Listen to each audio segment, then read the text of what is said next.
dit à Timothée, il faut combattre le bon combat. On va aller progressivement. Je vais te montrer que ton combat spirituel, ça n'a rien à voir avec l'être humain. Amen. Est-ce que tu comprends? Amen. Si tu veux être un bon chrétien, si tu veux être quelqu'un qui plaît à Jésus, comprends le sens de ton combat aujourd'hui.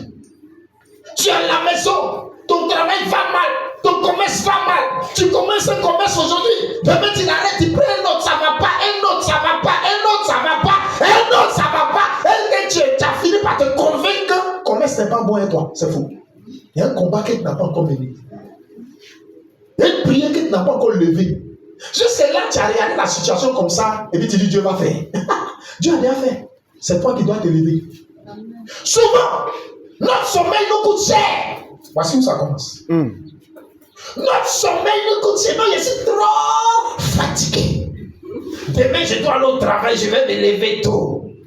Donc, j'ai pris. Frère, au stade où on est arrivé, si tu dois veiller pour aller travailler, veille. Dehors est dangereux. Est-ce que tu m'entends? C'est ça que Paul a vu. Et il a parlé à son fils Timothée. Il dit, mon enfant, il faut combattre le bon combat. Combat des capatos, combat tu parles. Tu parles plus aux hommes qu'à Dieu. Alors que le combat n'est pas pour les hommes. C'est un combat des esprits. Amen. Deviens un homme spirituel. Deviens un esprit pour atteindre les esprits, pour les arrêter dans leur élan. Dieu t'a donné le pouvoir de marcher sur les serpents, les scorpions et sur toute la puissance de l'ennemi. Tu fais quoi avec tout cet arsenal? Tu fais quoi ça? Ça est dans ta main, puis tu n'as pas tu pars. Et tu sais que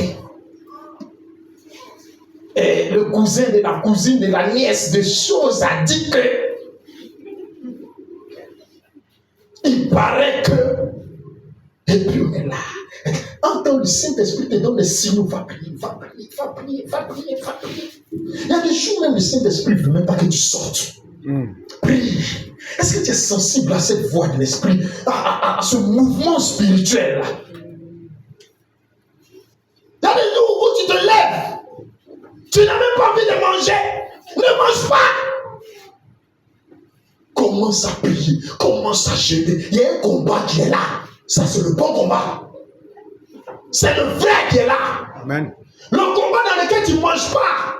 Il y a des vrais poulets. Il y a des vraies entrées. Il y a des vrais sont là. Et puis tu ne prends pas. Et puis il y a un combat. Frère, il y a une réalité de ta vie qui doit s'arrêter. Amen. Et tu Timothée, combat le bon combat de ta vie. Si ce combat-là, tu ne le combats pas pendant que tu es encore jeune, pendant que tu as encore la force, tu ne le combattras plus. Il faut combattre le bon combat et ne te trompe pas de combat. Alléluia. 1 Timothée, chapitre 6, verset 12, il dit quoi? Combat le bon combat de la foi, saisis la vie éternelle. Tu vois? Tout ce qu'il cite là, c'est quoi? C'est à l'église, c'est dans la foi, c'est dans la Bible. C'est dire que toi, reste connecté à Jésus, à Dieu. Reste connecté. Reste connecté. C'est dedans que tu peux gagner le combat. Alléluia. Quand tu es livré à un combat, les choses viennent. Ça vient pour t'embrouiller. Ça vient pour te perturber.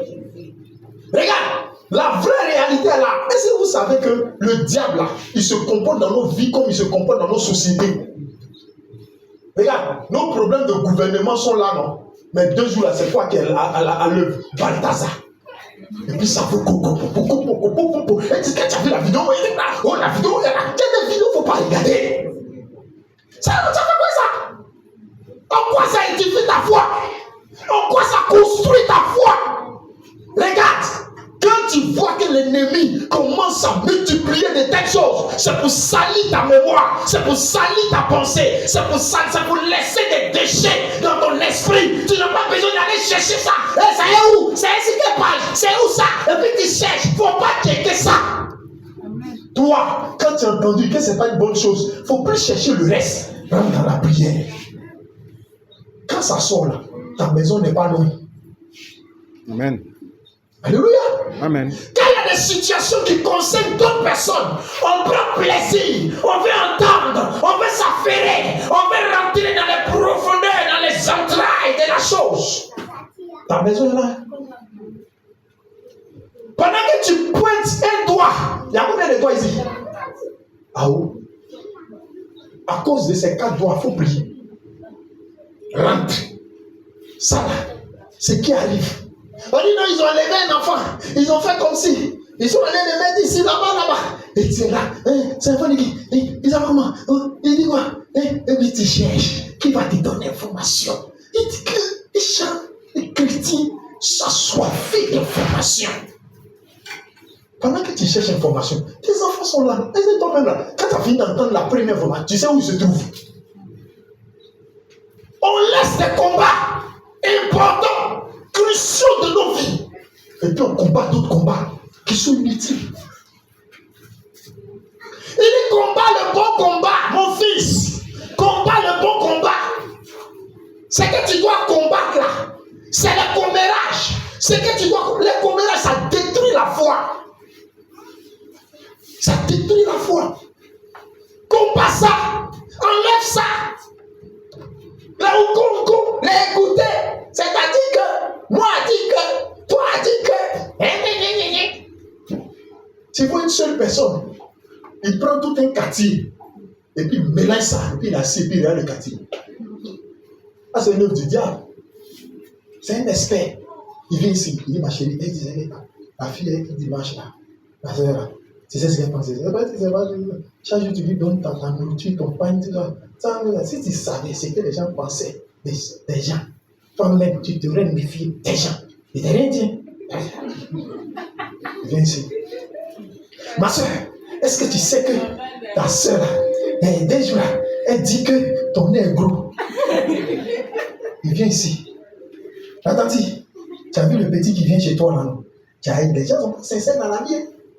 Et le petit là, moi c'est que tu vas dire, il raconte partout dans le quartier là, que toi tu es sa gagne.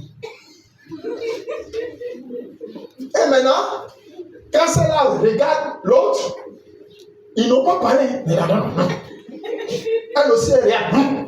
C'est là, elle regarde son petit. Le petit aussi, il ne comprend rien. Et le quartier est mélangé. Et maintenant, c'est lui qui va s'arrêter. Et puis, il regarde. Regarde le match se dérouler sous ses yeux. Si tu avais compris le bon combat, il y a des choses dans lesquelles tu ne rentrerais pas. Mais ce que la personne vient de faire, ça fait quoi à ton cœur? Ça salit ton cœur. Même si demain tu vas comprendre que c'était une œuvre du diable qui a commencé, le cœur que tu as déjà gardé pour la personne ne sera plus le même cœur quand les choses vont se remettre en place. Aujourd'hui, là, Dieu te situe. Il faut combattre le bon combat. Le bon combat, c'est des choses dans lesquelles on ne doit pas rentrer. Des choses qu'on ne doit pas faire. Ça tue la foi là. La foi là, c'est ça qui est tout. Quand les sorciers viennent, tu sais ce qui résiste? C'est ta foi. Quand le maraboutage vient, ce qui résiste, c'est ta foi. Mais si tu as exposé ta foi à n'importe quoi et tu as entendu, ça a brisé. Tu as entendu, ça a brisé. Quand quelque chose vient pour briser là, c'est plus la même foi que tu as. Pour toi, jusque-là, il n'y a rien. Parce que tu n'as pas encore senti la forte fragilité de cette foi. Il y a un autre truc qui vient, tu rentres dedans, ça casse cette foi là. Ça fait combien de fois? 2 fois. C'est cassé. Un autre truc, tu rentres dedans encore, ça casse. Donc au fur et à mesure, la foi là, ça diminue, ça diminue, ça diminue, ça diminue. Quand ça a bien diminué, maintenant tu as besoin de cette foi là pour résister à la sorcellerie qui te poursuit dans tes rêves la nuit. Tu veux prier maintenant, tu dis, il n'y a plus foi. Pour résister, il n'y a plus de foi. Ta foi est brisée en 1000 morceaux.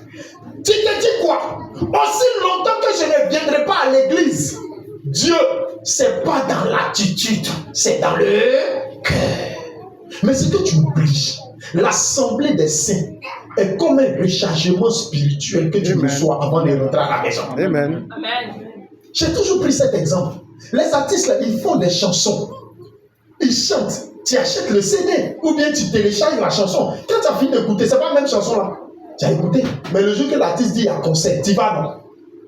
Mais chanson, tu as écouté. Et puis c'est qu'elle va aller chanter. Est-ce qu'il y a différence? Non. Mais la différence, c'est surtout où l'artiste est présent. C'est un live. C'est une communion. Il y a une vie qui va se dégager là. Tu auras l'occasion de ne pas être loin de ton idole, de ton artiste, de quelqu'un que tu aimes. C'est pourquoi tu vas là-bas. C'est la même chose avec l'église. Jésus nous veut rassembler dans cet endroit pour communier avec lui, avec nous. Pour être là, pour qu'on nous parle, pour qu'il nous parle. C'est-à-dire que c'est un aller et un retour. Et quand on finit ça, c'est vrai qu'on ne l'a pas vu, mais qu'on retourne restauré, on retourne réconforté, on retourne grand.